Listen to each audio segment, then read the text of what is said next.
এই যে এইভাবে এইভাবে করে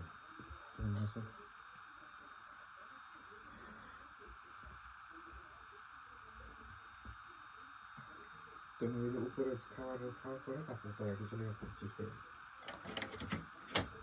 তুমি আগে সারি না খেয়েছো। আমি কি করবো? তুমি যদি একটা কিছু আগে দাও এই জন্য তো আমি তাদেরকে আগে দিয়ে দিই, তারপর আমি তুমি দেবো।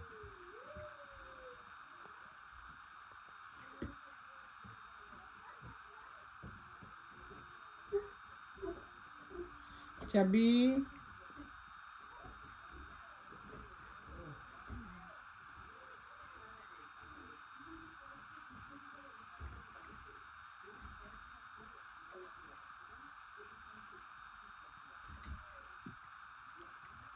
দাদা